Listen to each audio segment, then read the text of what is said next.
Assalamualaikum warahmatullahi wabarakatuh. Terima kasih atas kehadirannya Bapak Ustadz Supandi. Kita sore ini akan berbincang-bincang di seputaran pendidikan yang ada di RBB. Di RBB ini mencanangkan apa sih pendidikan seperti apa yang kita programkan? Di antaranya ada bahasa Inggris, ada tahfiz Quran, ada terapi kolbu, dan ada juga wirausaha. Nanti kita akan membahas di topik yang ketiga ya, yaitu di terapi kolbu. Terima kasih atas kehadirannya Bapak Supandi.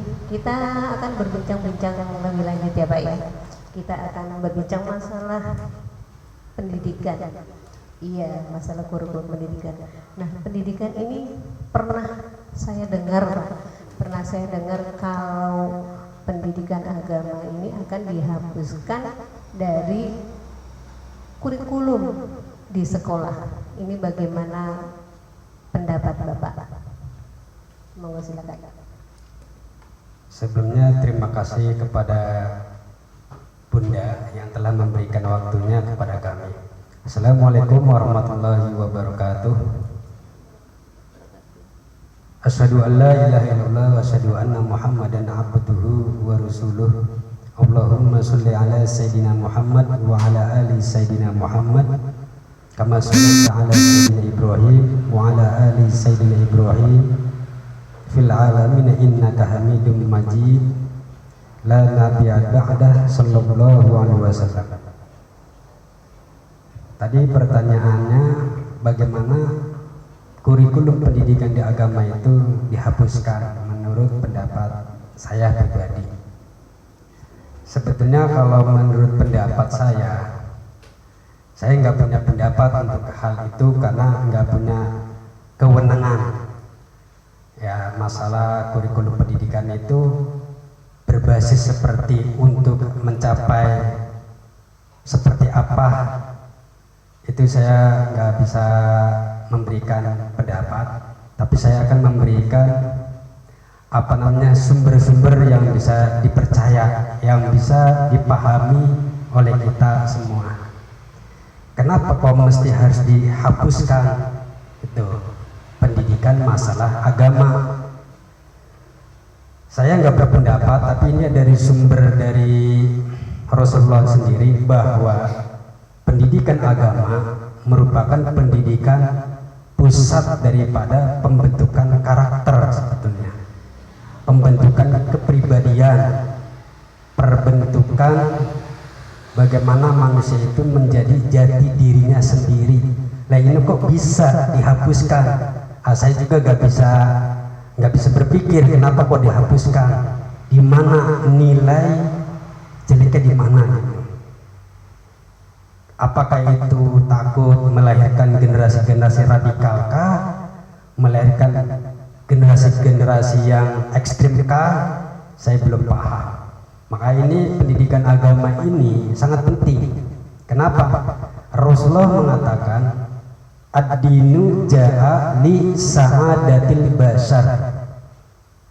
Din atau pendidikan agama itu datang untuk mengubah manusia hidup, baik itu pola pikirnya, pola hidupnya, pola dirinya, atau bahasa kitanya tata hati, tata pikir, tata bicara, tata krama, tata buana. Ini harus ada dasar agama. Untuk apa?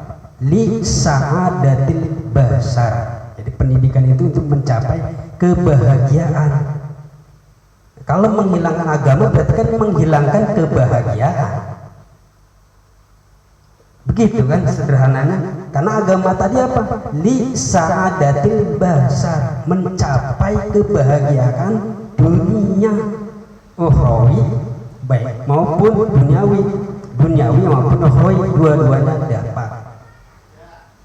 Maka kata Rasulullah, saya nggak berpendapat ya. Pertama, datangnya agama itu untuk membebaskan manusia dari belenggu kemusyrikan. Pertama. Kedua, membebaskan manusia dari belenggu materi. Ketiga, membebaskan manusia dari ras diskriminasi. Arti ras diskriminasi itu Agama tidak memandang suku mana, bahasa mana, warna kulitnya apa, tidak memandang. Yang penting dia manusia dan ciptaan Tuhan. Tuh, kalau bahasa kerennya, that all men are created equal. Seluruh manusia itu dalam pandangan di mata Tuhan sama. Gitu. Maka penting agama. Ini kok bisa dihapuskan? Gitu. Ini nalarnya bagaimana? Saya nggak paham. Logikanya bagaimana? Enggak saya paham. Padahal agama datang untuk membentuk kepribadian manusia unggul. Manusia unggul itu yang dicari apa? Aisyah su'ada, mencapai kehidupan yang bahagia. Wa mautas syuhada, kalaupun mati, matinya syahid. Nah, mati syahid ini jangan diartikan perang ya. Mati syahid ini menuntut ilmu, mati syahid bagian daripada jihad. Jihad itu artinya sungguh-sungguh secara etimologi. Dia mencari sesuatu yang orang lain nggak tahu supaya ada perubahan hidup. Itu juga dikatakan jihad. Jadi Islam ini lebih menekankan jihad kepada pendidikan atau ilmu. Kalaupun mati syahid, keren kan? Mati syahid ini artinya mati dalam belajar atau menuntut ilmu. Itu yang kedua. Yang ketiga, wan najata hasroh. Arti wan najata itu mendapatkan keselamatan. Jadi agama itu menjamin keselamatan sebenarnya.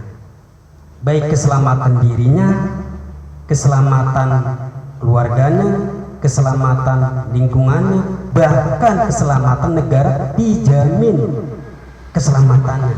Mana buktinya?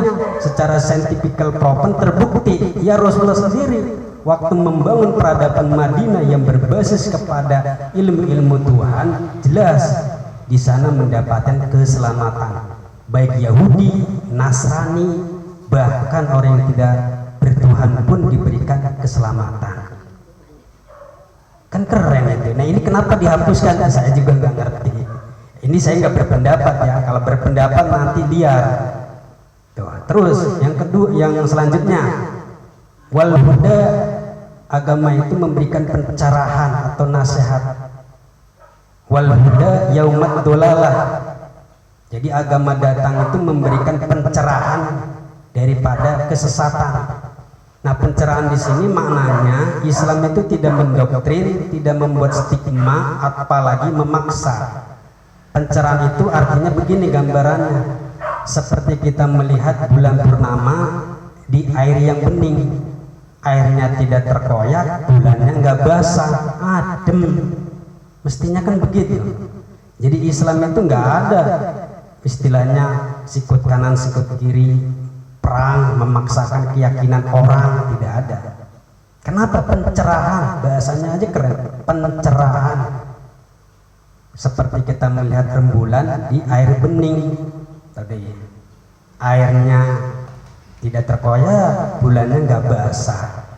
Disitulah yang dikatakan la ikraha fiddin. Keren kan? Tidak dipaksa keyakinan itu, hanya dipaksa apanya? Kesadaran ilmunya.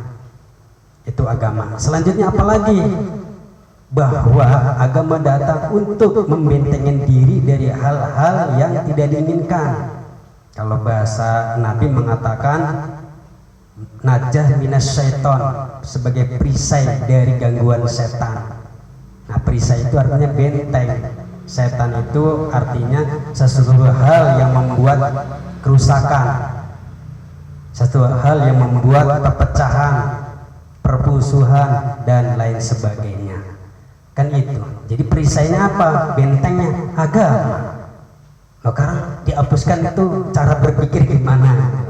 Ya boleh aja kalau memang mau dihapuskan silakan. Cuman nanti apakah bisa pembentukan karakter manusia?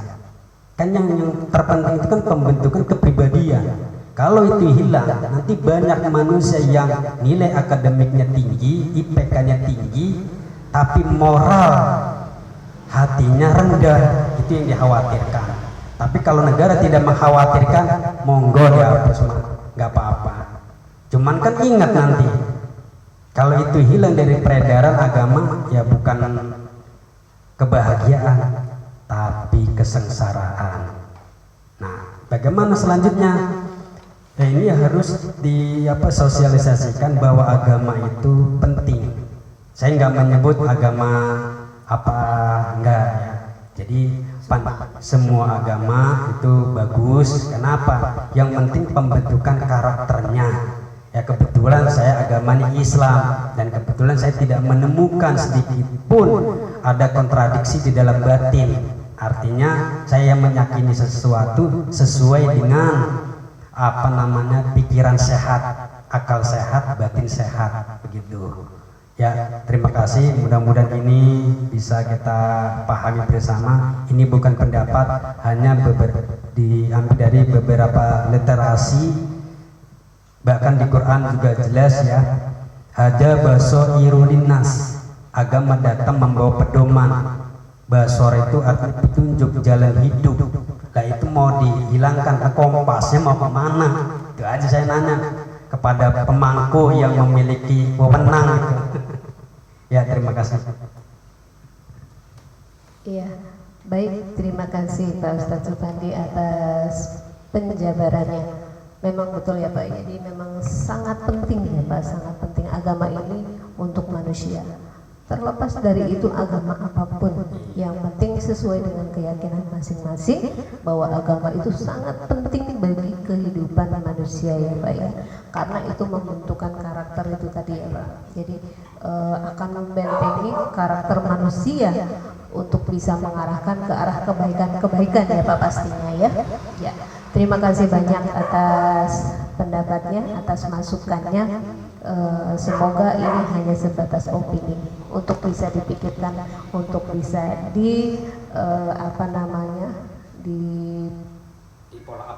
follow up lagi bahwa ini sebenarnya sangat penting, sangat disayangkan ketika nanti itu terjadi hilang gitu ya. Itu sangat penting karena pondasi dasar manusia itu adalah untuk mengarahkan kebaikan, itu agamanya Pak. Terima kasih banyak Pak Ustadz atas kehadirannya, atas waktunya untuk sore ini.